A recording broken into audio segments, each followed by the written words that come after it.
magnetic field, then it comes into the lower energy state, that is correspond ms is equal to minus 1 by 2. So for the state ms is equal to plus 1 by 2, the angular momentum vector is parallel to the field. Now the spin angular momentum s will be parallel or anti-parallel, because here you mention that the state ms is equal to plus 1 by 2. In this particular case, the angular momentum vector is parallel to the field. And in the opposite case, when electron is in the lower energy state, the magnetic moment is parallel to the field. How to understand basically this concept? Right, here what we have basically assumed, we have assumed that in the absence of the external magnetic field, the electron is in the higher energy state, and when we apply the external magnetic field, so because of that it comes into the lower energy state, correspond to ms is equal to minus 1 by 2, right? So here I told that when electron is in ms is equal to plus 1 by 2 state, this angular momentum vector will be parallel to the direction of the field. So this is the direction of the field. So I have mentioned here that B, this B is along the z direction. ms is equal to plus 1 by 2 is spin up, you can say, and obviously the mu s will be downward direction, spin angular momentum will be upward direction. And now in this situation the magnetic field is parallel to the spin angular momentum. But if I consider here ms is equal to minus 1 by 2, what I found that the direction of the current loop has been changed, and because of that the spin angular momentum will be into the downward direction and upward direction will be of the magnetic moment because of the spin, and it is now parallel to the B.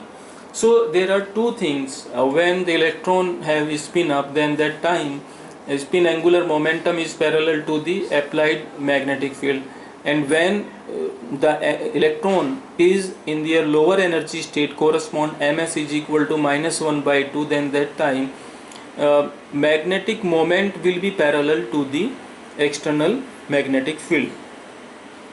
So these two cases we have defined here by using the concept of spin angular momentum, and for the concept of atomic dipole moment and the contribution of spin angular momentum. So now the next slide, the change in the energy of the electron spin magnetic moment is how much?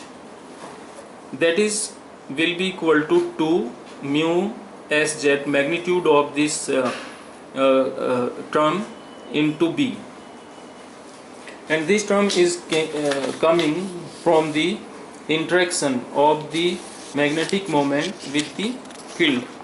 So this u is equal to minus mu dot B. So the total, because of those two, as electron is spin up and spin down, then that time the change in the energy of the electron spin magnetic moment is delta u is equal to mu sz contribution into B is equal to g eh cross upon 2m into B. So mu sz, as you know, we found earlier, and that was equal to the g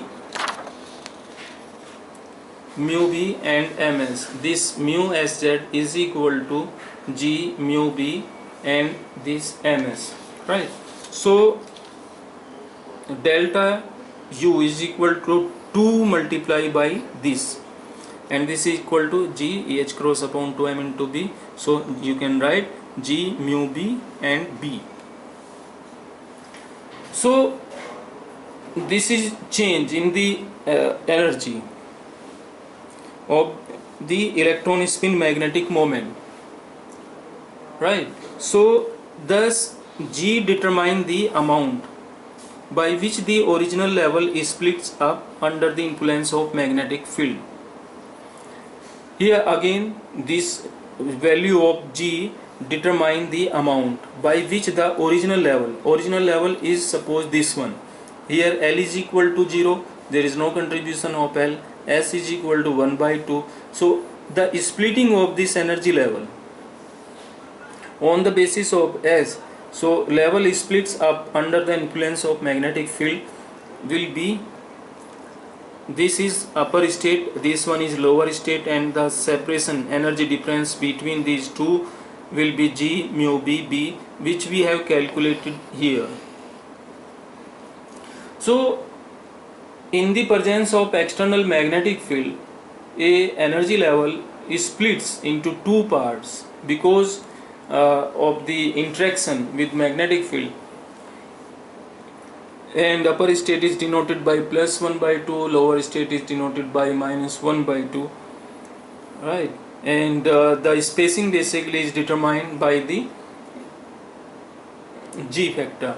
So G, how one calculate this Lambda G factor? Lambda G formula is G is equal to 1 plus JJ plus 1 plus SS plus 1 minus LL plus 1 to JJ plus 1, where J is total angular momentum and L is the orbital angular momentum, S is the spin angular momentum. So J is equal to mod of L plus S minus S, or in general you can say that J is equal to L plus S simply. So vector J is equal to vector L plus S. So this total magnetic moment of the atom, one can write G mu is equal to Gj mu B, where J automatically itself define the total magnetic moment of the atom. So this is the idea of atomic dipole moment. And at microscopic level this is important to understand the idea of different magnetic materials, whether they are diamagnetic, paramagnetic or ferromagnetic or any other type of the materials or any other property. So there are so many things which one can understand with the help of this idea.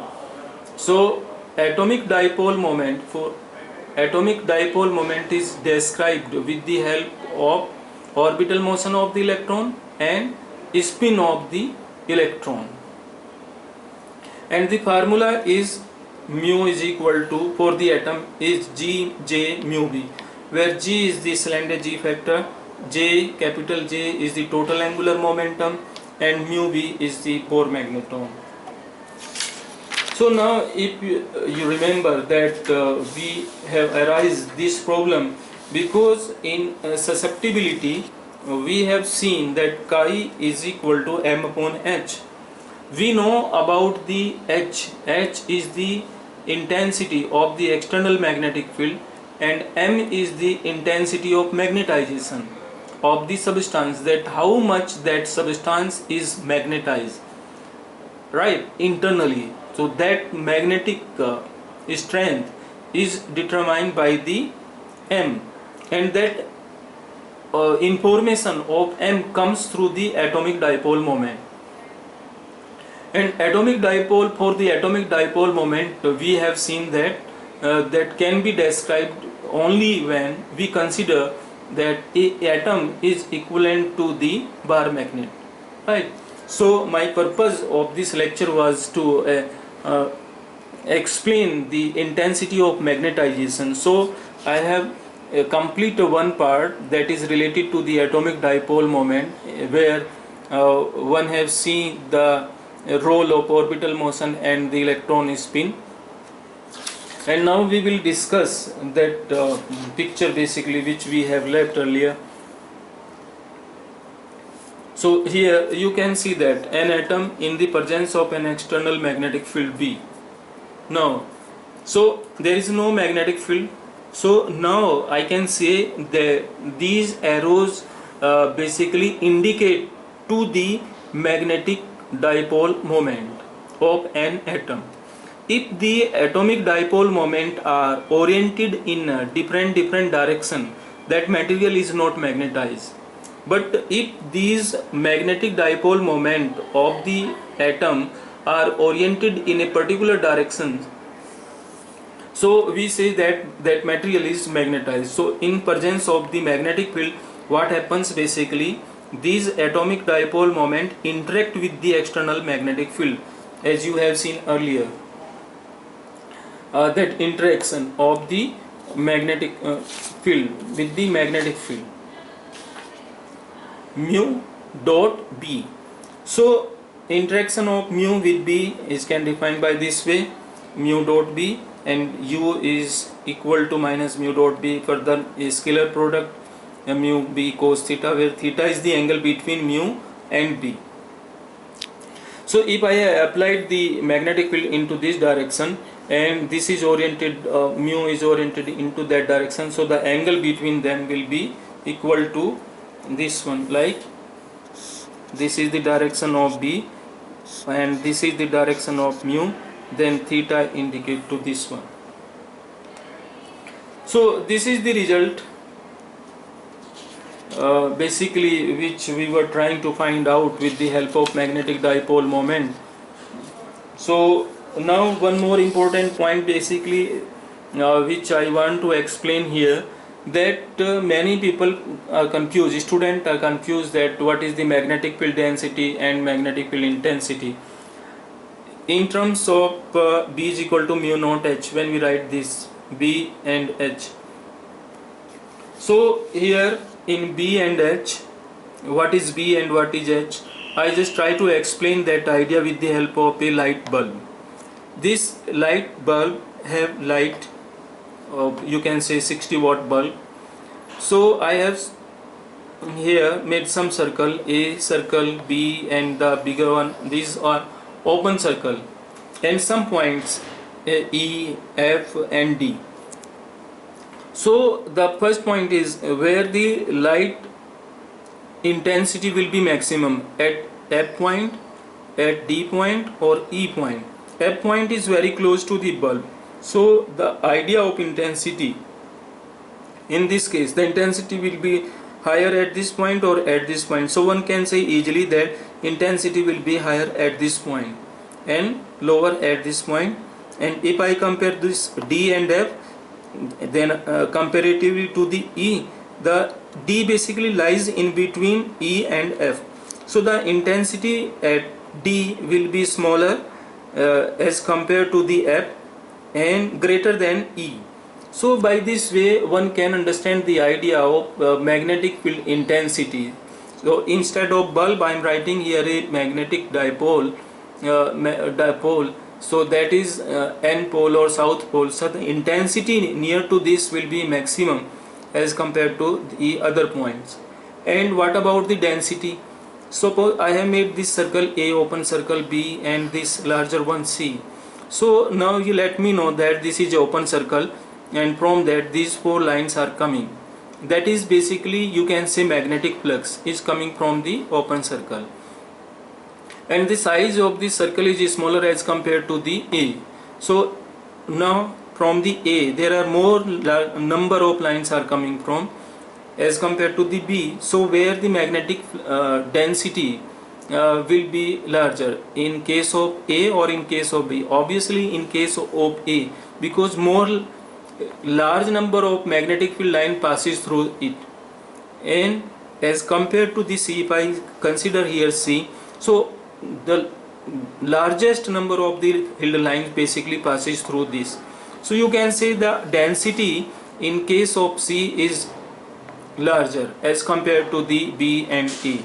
So this is the basic idea of magnetic field density and intensity, right? So if you know about these things, so you will not face any problem. So now again here intensity of magnetization is what?